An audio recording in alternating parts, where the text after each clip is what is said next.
Merhaba. Uzun zamandır V-Strom 250 ile ilgili bir izlenim videosu çekmek istiyordum. Şu kamerayı çeneye monte etme işini hallettikten sonra bugün ilk fırsatını bulmuş oldum. Hem kamerayı yerini deniyorum hem de bu esnada bir deneme videosu çekmiş olacağım. Normalde motorla ilgili videolar var. V-Strom 250 ile ilgili. Ama bunlar hep işte motorun yeni alındığı zaman çekilen videolar. Ben 5000 kilometrelik izlenimimi aktaracağım bu deneme videosunda. Temmuz'un 15'inde aldım ben bu motoru. Temmuz'un 15'inde aldıktan kısa süre sonra 2 hafta içinde rodajını tamamladım. Rodajını tamamladıktan sonra uzun yola çıktım. Bir Türkiye turu yaptım. 3500 kilometrelik. Hatta onun da videoları kanalımda mevcut. 7 gün boyunca hepsini ayrı ayrı değerlendirdiğim videolar. İzleyebilirsiniz detayıyla. Bu 5000 kilometrelik sürüşe zaten yaklaşmıştım. Sonra bakımını yaptırdım 4700-4800 kilometre civarında. 2-3 hafta önce yine bir 550-600 kilometrelik yol yaptım. Ve kısa süre içerisinde şu anda da görebileceğiniz üzere 5383 kilometrede motor. Şimdi izlenimlerime gelince motorla ilgili. Öncelikle bunun fiyatından bahsedeyim. Ben ÖTV'nin son günü almıştım. ÖTV indiriminin son günü almıştım. Bunu 28.900 liraya. Şu anda 32.250 lira bu motorun fiyatı.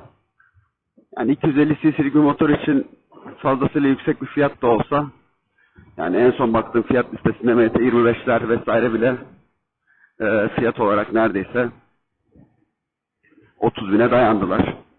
O yüzden piyasası göz önüne alındığında normal bir fiyat. Yani bunda çok izlenimlik bir şey yok. Yani eğer 0 kilometre bir motor alacaksanız bu paraları ödemek durumundasınız zaten. Bundan kaçamazsınız Türkiye'de. Özellikle vergi yükünde göz önüne alınca. Öncelikle performanstan bahsedeyim fiyattan sonra. Şimdi bu motor ağır bir motor. Hafif bir motor değil. Üstünde de 250 beygirlik, 250 cc'lik yaklaşık 25 beygir üreten bir motor var. Çift silindirli. Çok benzer bir motoru Suzuki Inazuma da kullanıyor. Bu 250 cc'lik. Hatta GSX 250 R'ın da kullandığı motor. Aynı motor. Yalnız bunun Inazuma'dan farkı pistonların üzerinde bir geliştirme çalışması yapılmış olması, sürtünmenin azaltılmış olması, bundan dolayı da yakıt tüketiminin biraz daha düşürülmüş olması, ki yakıt tüketimi konusuna da daha sonra geleceğim. Bu motor 250 beygirlik motor. Bu kasaya yetmiyor yani. Motoru göz önüne alırken performansla ilgili bunu göz önünde bulundurmak lazım. Tabii yetmiyor durumu biraz da beklentiye bağlı. Eğer agresif bir kullanışınız varsa ya da hızlı motor kullanmayı seviyorsanız aradığınız motor V-Strom 250 değil. Yani hızlanması da çok iyi. Yani çok hızlı da, ivmelenmesi de çok hızlı değil. Bunun yanı sıra motorun ideal sürüş hızı %120 arasında. 120'nin üstüne çıkınca zaten iyice motor bayılmaya başlıyor. %120 arasında ben seyahat ediyorum. Yani yasal hız sınırları çerçevesinde araç kullanıyorum, motor kullanıyorum diyorsanız sizi idare eder. Ama onun dışında daha yüksek hızlarda kullanmak istiyorsanız bence bu motora bakmamalısınız. Ki benim ileride eğer bir gün V-Strom'u değiştireceğim zaman bu motoru değiştirmemin tek sebebi üstündeki blok olacak. Atıyorum bu 400 cc'lik bu CF Moto'daki gibi bir 35-36 beygirlik, 40 beygirlik bir motor olsaydı üstünde, ünite olsaydı kesinlikle değiştirilecek bir motor olduğunu düşünmüyorum. Motor konusunda ki en büyük izlenim bu. Motordan bahsetmişken yakıt tüketiminden de bahsedeyim. Şimdi Zaten 3 aşağı 5 yukarı bu videoda nasıl motor kullandığımı göreceksiniz. Yani ben oldukça sakin bir motor kullanıcısıyım. Çok devir çevireyim, yüksek devirde vites değiştireyim vesaire gibi dertlerim yok. Yol bilgisayarından değil, dışarıdan tuttuğum verilere dayanarak söylüyorum. Benim 5000 kilometrelik yakıt tüketimi ortalamam bu motorda şu anda 3.32 litre 100 kilometre ortalaması. Yaklaşık 100-110 civarında ve şehir dışı kullanım ağırlıklı olarak bu ortalamayı tutturdum. Eğer 120 civarındaki hızlarda seyrederseniz otobanda, o zaman tüketim 3.9-4'e kadar çıkıyor.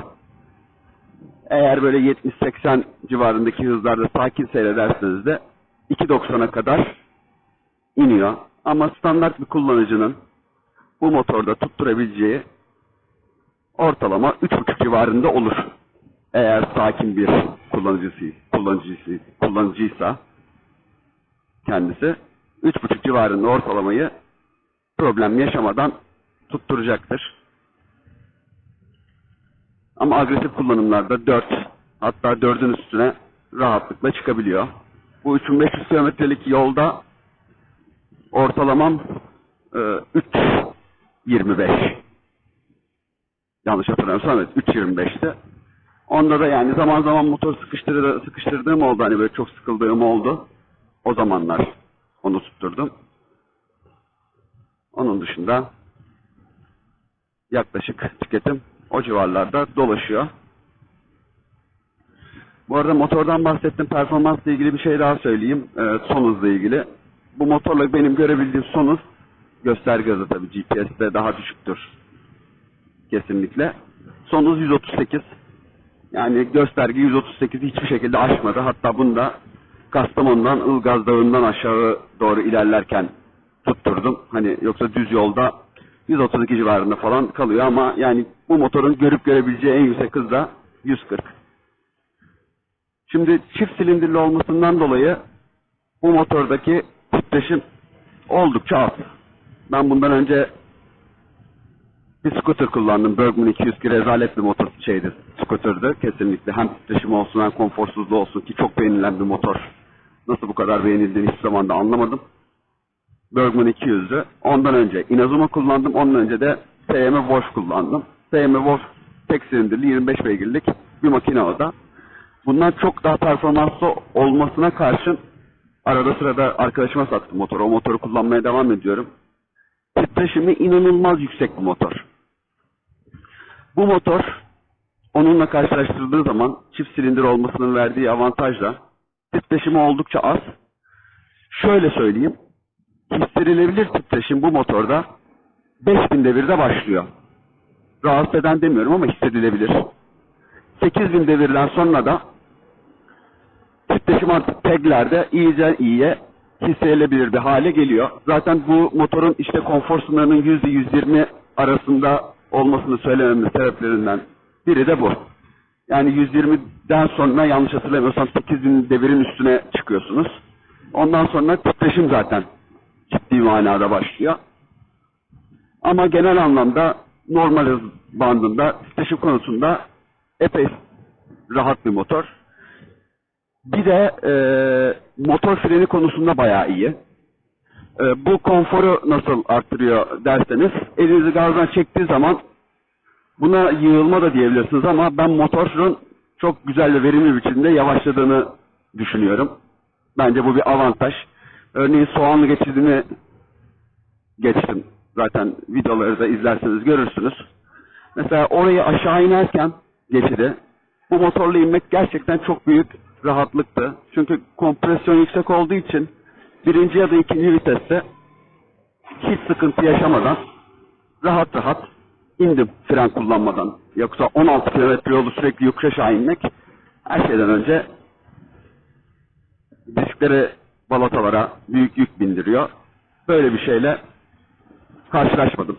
Bu işte bu konforla ilgili ayrı bir şey. Inazuma ile süspansiyon sistemi yani hemen hemen aynı. Gerçekten bu CC motorda otomobil konforu, ya tabii ki tam bir otomobil konforu değil ama hani süspansiyon açısından otomobil konforuna yakın bir konfor sunuyor. Ancak bu motorla ilgili en ciddi sıkıntı ve konforu da gerçekten çok çok büyük derecede etkileyen sıkıntı tele sertliği. Neden bilmiyorum. İnanılmaz sert bir telesi var bu motorun. Ve standart tele yaklaşık 40-50 kilometre gittikten sonra, 45 dakika, 1 saat sonra gerçekten rahatsız edici bir hal almaya başlıyor. O sertliği. Ve 3500 kilometrelik turda, videolarda da var.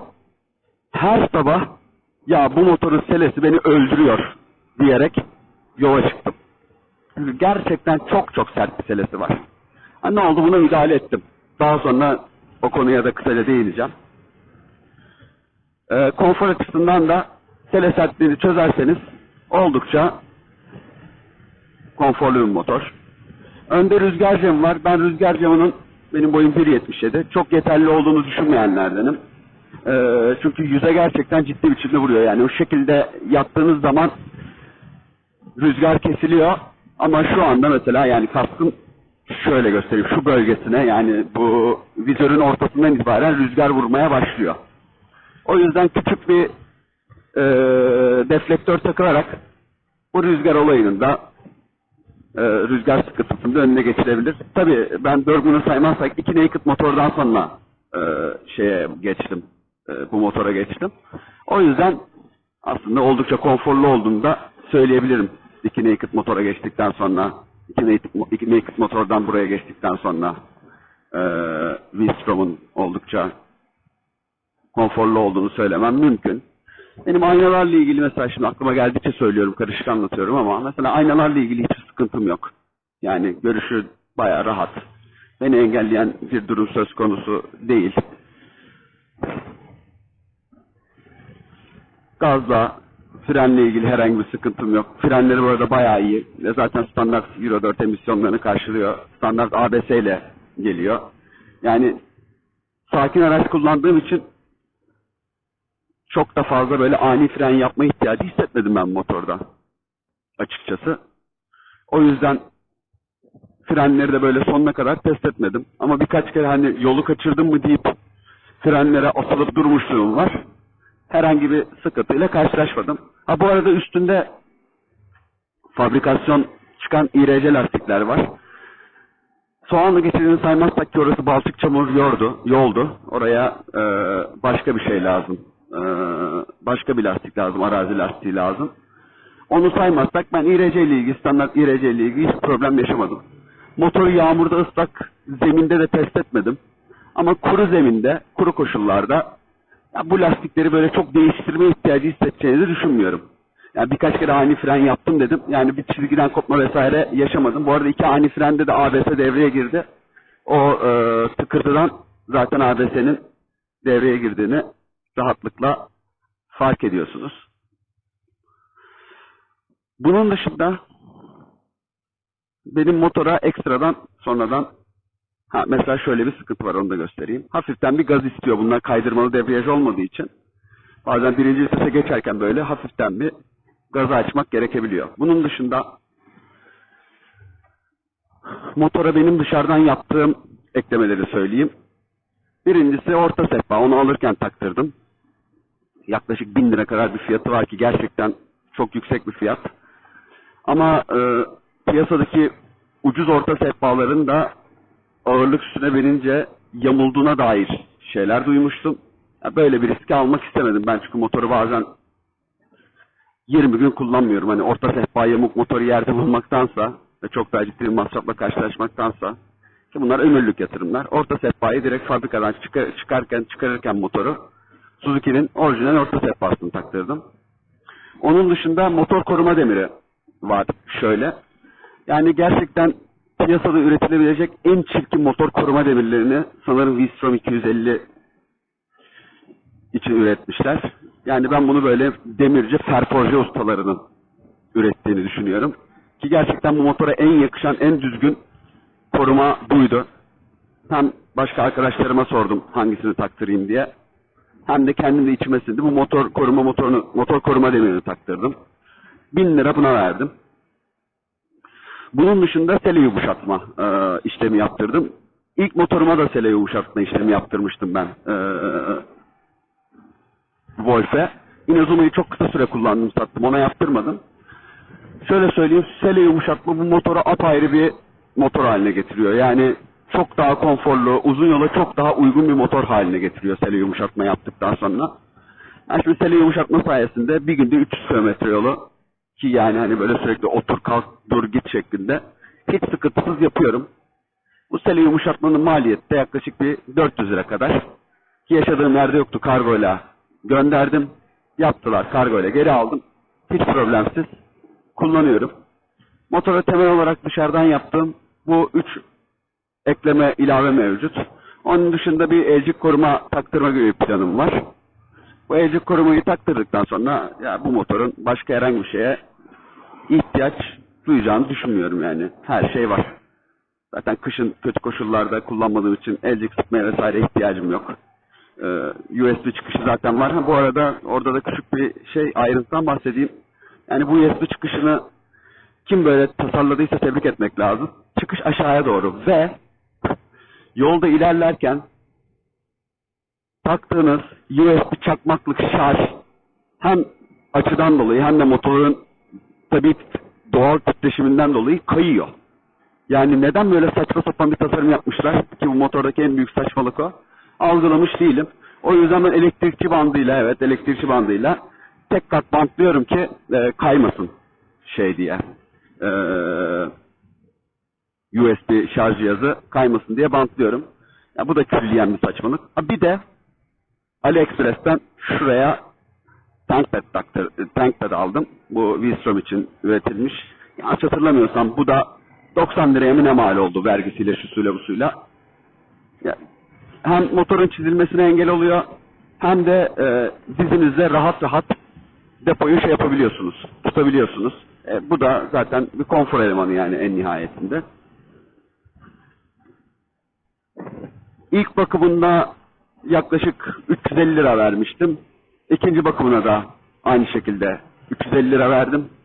5000 kilometrede bir bu motorun bakımları.